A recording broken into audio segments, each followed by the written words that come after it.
Hey guys, this is White Manga, the creator of the Apple Black series, and I'm here with a new video tutorial on how to improve your art style, art skill, your art in general. I'd like to preface this video by saying that this is not, these are tips that worked for me. Basically, it's like an anecdote. I'm drawing from, my experience and how I improved and the things that I remember myself doing to improve and develop as an artist on all fronts, and I'm conveying that to you. Now, for the duration of this video, just to keep things interesting from a visual standpoint, I'm going to be doing one of the tips that I'm going to give you, and that's basically to redraw what you've drawn before. And I will explain further why and how that helps, and how that lets you know that you're improving when you've drawn something you've drawn before, where you see visually the differences, that your development, your improvement, or your evolution. And to me, evolution and improvement are two different things. Sometimes evolving could be like your style evolving, and I think I'll have a separate video talking about evolution. But improving and developing your work, sometimes repetition helps show that, or sometimes repetition helps build that, because you're basically drawing the same thing again, and you've seen the previous image, and you've seen the mistakes you've made. um, and which is also one of the tips, is learning to identify your mistakes. And that also helps you when it's time to use the eraser, and the eraser is your friend, and you can never be afraid to erase, and never be afraid in general. Always take risks with the drawings and challenge yourself and things like that. I'll go into more detail as we go on in the video, but this is an old image of Osamu, which is one of my characters in Apple Black. And this was a drawing that I did from 2010. And that was the period where I was developing my art style. And the art style originally had one form where maybe I was too influenced by one particular manga, and I was trying to branch away from that. And then once I did branch away a little bit, I then evolved again, and so a lot of things were going on here. So it was not just evolving, but also developing and improving. So I was still learning things and applying them to my current, at least at the time, style and skill level and things like that, to create. And I've been doing that up until today, and we're going to see me recreate this drawing with my new level. So this is from 2010, and well, this is 2016, and we're going to see how it goes. My first tip would be to draw every day. Sometimes you might have like maybe some kind of artist block or something like that. So and I recommend you relax sometimes, and maybe go watch something else where you can maybe gain inspiration or influence from whatever you do, whatever you watch, whatever you read. Again, I'll kind of revisit that point, but the whole point is to draw a lot, practice a lot. Repetition is good. So for instance, if you want to draw, you open your favorite comic book and you see something in there, you want to recreate that. You want to recreate that from head to toe with whatever tool you have, whatever you're comfortable with at the time, to just try your best to recreate that. And once you do that, you have to learn to find your mistakes. Look at that thing and look at it thoroughly, right? And find your mistakes. Once you find them, correct them, right? So repetition is good. It helps you improve over time. The more you do it, the more you improve. It's just part of it, and always be consistent. So, and also be realistic. You don't want to be. No one's gonna pick a pen or watch one YouTube video on how to improve your art style, and your art style is gonna magically magically improve in, like, I don't know, 2 days or something like that. So be prepared to put in the work, basically. Another tip would be, what you guys probably see me do all the time, for those who watch my videos, is kind of like drawing in layers, where you're basically think of the artwork like clay, and you're kind of, at least during the sketching phase, right? And for me, when I'm drawing, I sketch and then I go over with inks, and that's how I create my comics, and that's how most comics are created. But during that sketching phase, where you're coming up, forming that body, where this is from a dynamic angle and things like that, um, kind of start simple, right? Forget about the clothing, and think of the clothes, adding in clothes or and stuff like that as layers. So let's say the first layer would be to come up with that body, like I just did in this drawing. Trying to figure out how I wanted Osamu to be positioned, and you just form.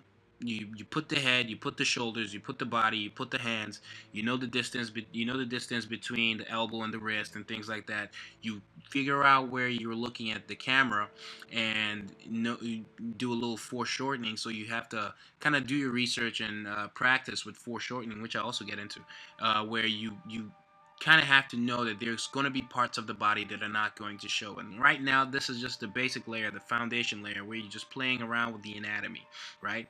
Anatomy, that's another thing, right? Some people recommend books. Something It's one of those things where you can go about it with life drawing, whether you're drawing a human being, and it also applies to other things, whether you want to draw, landscapes, buildings, backgrounds, people, whatever you're drawing, right? Drawing from life always helps, right? It kind of grounds you and it helps you build a foundation. From that foundation, you can then break the rules to create your own unique and maybe recognizable style that has its own iconography and things like that. So, like I said, you're going for, but right now you're focusing and you're going in layers. So you're just trying to figure out where, in this instance, say you're drawing a person, you're just trying to figure out how the body is positioned. And there are other things. It's not that straightforward. There are other things that go into it, but the tip is basically for you to think in layers. So right now you're just molding the body, and then the next layer could be you putting in the hair and putting in the face and the expressions and all that little stuff. And then the next layer could be you adding in the clothes, and maybe he's wearing a suit, right? Hey, maybe just for kicks, right? You can, and at this point, as you draw and you're consistent and you follow the guidelines and you're repetitive and you keep drawing, you will skip some steps because you wouldn't need them anymore. But just for kicks, right? Thinking in layers. If you were drawing the guy in the suit, how about you draw the shirt first, right? You draw the shirt completely, and then you erase and you add in the jacket, and then you add in the tie. Think of everything in layers, basically. And so that's my tip, right? And also during the while you're sketching, relax and just be free. Don't it's sketch in pencil. Start with pencils. It's kind of hypocritical for me because I remember when I always used to draw with ballpoint pen and just draw my notes and stuff like that, and just play around. And but the thing is, when I made a mistake, I couldn't clean it up. So start with pencils and be free and just go. Make sure, like, the movement in your wrist, like your actual wrist, your whole hand going up and down. Make sure it's free and just be free and have fun, right? And if something goes wrong, you have an eraser. So again, draw in layers, sketch in layers, and don't be afraid to do interesting things. Again, just to help you, like another tip I would recommend is kind of sitting back. Maybe when you sketch something, just drop the pen and just sit back and look at the drawing before you go any further, and try to figure out what's wrong, right? Over time. So over time you start to learn to find your mistakes, especially if you're drawing from something, if you're trying to draw something you're looking at, if you're drawing from reference. So if you're drawing from life, or you're drawing what another artist has already drawn, maybe you're drawing your favorite character. During that phase when you're sketching, especially when you're sketching, because that's when, if you're sketching with a pencil, that's where you can erase, right? So you want to sit back and look for your mistakes.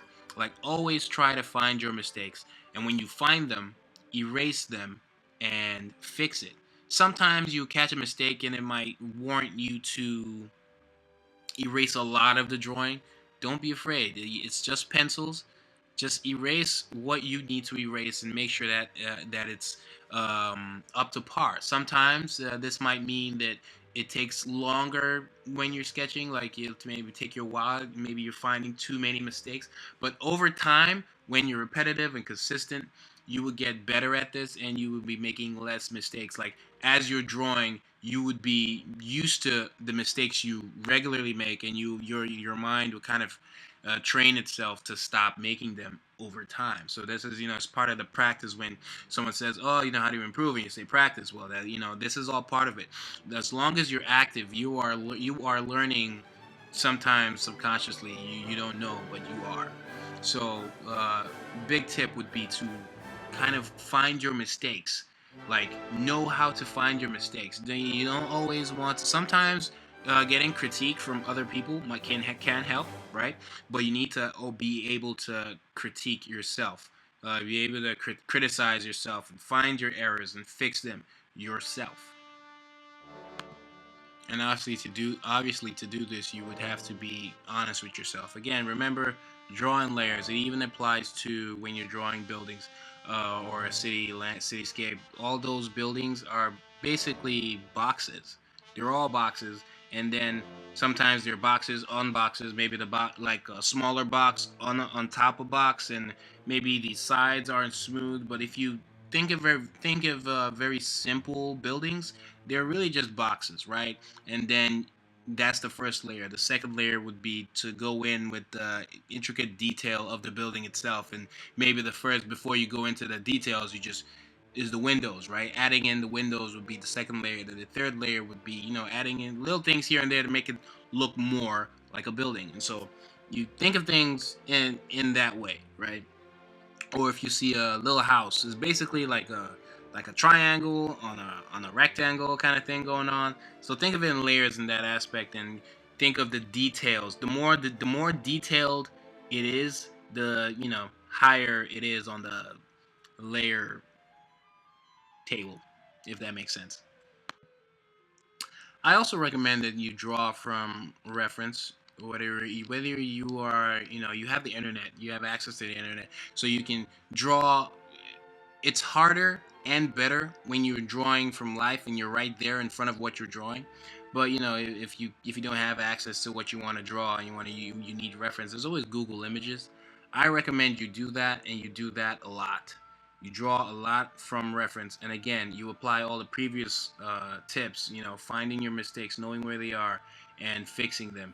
And drawing from life will help you understand things from a three-dimensional perspective, which will kind of spread out and apply to all other things that you draw. It will help you, again, it's that foundation kind of thing where you're able to break the rules and form your own style. I have a video going into more detail about developing your own style and defining your own style, which are two different things, but I'll leave a link to those videos if you're interested. I remember what I used to do at some point, where I would pick a comic book and there would be like a panel that I was so interested in, and I was not even trying to draw it to, like, oh, develop my art. I was just doing it for fun. But I feel like it was one of the things that helped. It was one of those things that I did that helped me understand drawing just a little bit more, even though I was not drawing from life, and I was essentially drawing the style of another artist, and I was just drawing from that. And I think it was a Spider-Man comic. It was a long time ago, and my whole goal was to recreate that panel, right? And you see a lot of detail in that panel, and I was trying to go start from scratch and try to, basically recreate that. And you learn, you look, you see what's missing, what's wrong, you erase, you fix, and you keep working on it until it's damn near perfect, right? It's one of those things where some people ask me, "Oh, when is it right? When is the right time to say, oh, I want to make a comic? When is the right time to actually start making a comic? When do you feel confident to, you know, embark on that journey?" And I say is, you just need to be honest with yourself. And maybe one of the things that'll help build confidence is when you create a page and you can honestly compare that page to um, a professional page, a page created by an artist maybe from Japan or wherever the artist is from, as long as it's professionally made and you can compare it to what you've created by yourself. It kind of helps build confidence when maybe, and sometimes you might be biased and you don't know, so you can bring in a friend and get opinions from people, allow them critique you. But again, when you're finding mistakes and things like that, it's also when you want to train yourself to be able to critique yourself. And key thing to remember here is to be honest with yourself. I recommend watching YouTube tutorials like this one. I remember, well, before I started creating Apple Black, my comic, I went through a lot of YouTube tutorials, and I watched a lot of people create their artwork, and I learned from just watching as well. And to be more effective, I recommend not just watching, but following their steps and like doing exactly what they're doing. And it kind of applies to anything you do. And as long as you put in the work and the repetition and the consistency over time, you are bound to improve. Um, Again, it applies to anything. It applies to sports. It applies to, maybe learning an instrument and things like that. Art, drawing is a little different. Is a little different, not too different, but different in the sense that there's a lot of time that goes into it. You're not gonna learn to draw something in like 10 minutes, or like professionally, maybe without reference. And again, that's one thing with the reference. You draw with reference long enough, and you repeat and you be consistent up until the point where you start to practice, where you're trying to draw that same thing, but now you're not drawing with any reference, right? So it's kind of like one of those things where you're challenging yourself now, and to see what you can accomplish without looking. And then once you feel you're done, then you look back. You look back, and then you do the whole process all over again. You start to look for the mistakes and you fix them, right? You do it all over again, right? And sometimes if it gets a little boring, you can switch maybe to another drawing, whether it's a life drawing or a drawing from another artist. But definitely, I recommend YouTube tutorials. I remember watching a lot of Mark Crilly videos in the beginning, and I I learned a lot from that man, basically. And that's we're just gonna end it there. I remember one of the best things that I remember watching a video and I went, oh, that makes so much sense. It had to do with text bubbles and how you place them in a comic, and I thought, oh my god, that's genius, because most of what I know when it comes to creating manga or comics is I'm basically self-taught. So if you're like me, right, and maybe you're not taking art classes, which is also a recommendation. You can take art classes, and that may help you improve, may help improve your artwork. But for someone like me, it's for the most part the self-taught. And again, art classes that are specific to what you're actually doing. When you say art classes, is actually pretty. There's a pretty wide spectrum, but like drawing classes that are designed and geared towards improving, drawing. That's what I'm talking about. But anyways, for someone like me, it's self-taught. YouTube came in very very handy, and I watched a lot of tutorials, and it helped me do certain things. And maybe even like with certain programs, which I also get into, maybe you want to do digital art. When you want to do digital art, the same thing. You watch these videos, and you kind of go step by step with the video creator, the content creator, the artist. And with time, as you're doing these things, especially if you're repetitive and you're consistent and you're honest with yourself and you truly want to learn these things, over time you will learn these things, and eventually you wouldn't need that video anymore, and you would just know what you're doing, pretty much. There are also tutorials that come in forms of books. I reckon there are a lot of anatomy books that you can look into. There's so many. I can't recommend one. To be honest, I never really used books. Right. I always use videos, and even when I use videos, I could already draw a little bit, so it's a little easier for me. But I've been drawing for a long time. Right, so maybe that was why. So you can use books. Mark Curley has a book. I recommend it, especially if you want to do a manga thing. I think I've watched his videos enough to trust that the book is actually pretty good. I just recently got Broly's Ghost, so I'm getting into that. But basically tutorials, right? Look for tutorials. Go online. You have the internet. There, you have access to the internet. You can get things from anywhere, really, and a lot of people have lots of ideas, and you can learn from basically everyone you come across. Although, kind of look at their artwork and look at their credentials to see if that's what you even want to learn in the first place. I'd also recommend experimenting with new tools. Now, before I go into that, there are a lot of people they see me sketching and they'll ask, "Oh, what pencil is that?" It doesn't matter because half the time I don't even know what pencil it is. It doesn't matter to me at least. I always just make sure it's a mechanical pencil because I don't like to sharpen. I think it was one of the reasons why I never used pencils in the beginning, and I was using a ballpoint pen to just sketch in my notes and stuff like that, just for fun. Because I hated sharpening a pencil. Maybe you wouldn't sharpen it right, or the pencil's all messed up. But anyway, that's why I use mechanical pencils. But I don't care what mechanical pencil it is, as long as it's mechanical, right? And it has an eraser at the end. That's all I care about. So it's about using what you're comfortable with. In this video, you see me. I'm using a G pen. A G pen is what most manga Japanese style comic creators use, right? But someone like, again, a Mark Crilly would probably use a Sakura Micron inking pen, which I'll also use in this video, but to do different things. Because I usually, if I want to draw a straight line, or if I want to draw something that's straight, that has to do with a straight line, I use a Micron.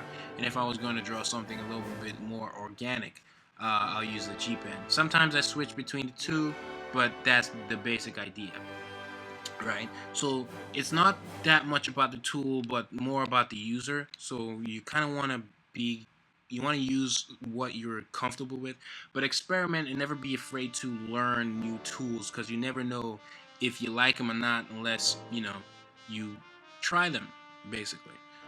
So try new tools like Copic markers. Try digital artwork.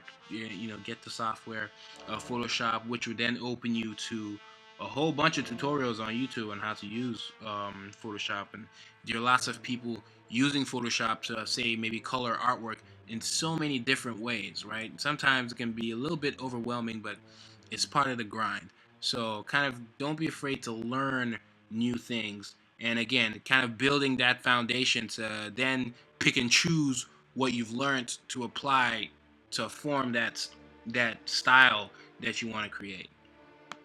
For instance, I used to use microns to create my pages, and when I learned how to use the G pen, I've not looked back since. Anytime I want to draw something organic, especially like characters in the scene, I would I can't use a micron. I can use a micron, but I rather not. And that's it is what it is, because the G pen, working with a G pen is so much better, but it has its pros and cons a little bit. Maybe I'll make a video on G pens versus microns. It has its pros and cons in the sense that it's like a dipping pen, so you're dipping into the ink. Things can be really messy, and I'm much slower with the G pen. And when you're creating, especially in something like comics where you have deadlines and things like that, so those are things to think about. But for the most part, G pen all the way.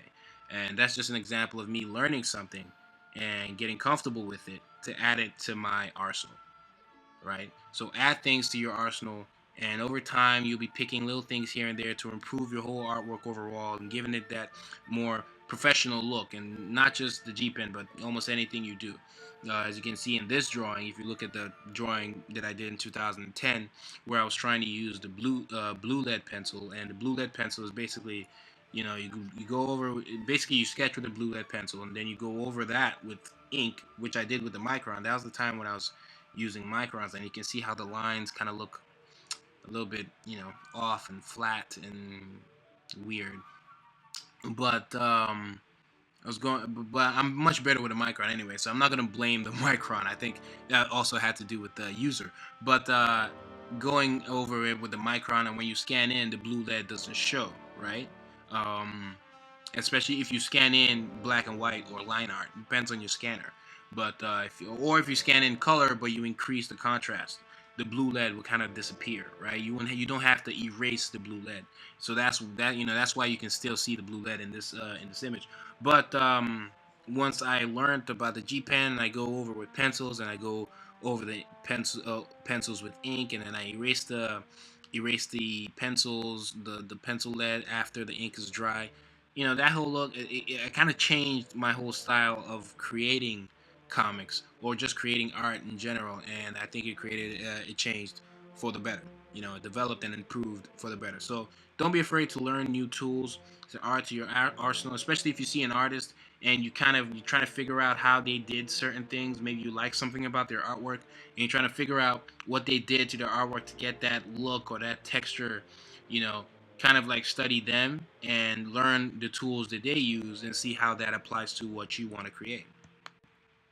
Another tip would be for you to challenge yourself. Again, the idea of learning new tools is a challenge, but also challenge yourself in what you're actually drawing. Don't stick to easy things and just stay in your comfort zone. Kind of come out of your comfort zone and challenge yourself to draw new things, or draw interesting things. If you open a book and you see Captain America in this really cool angle, and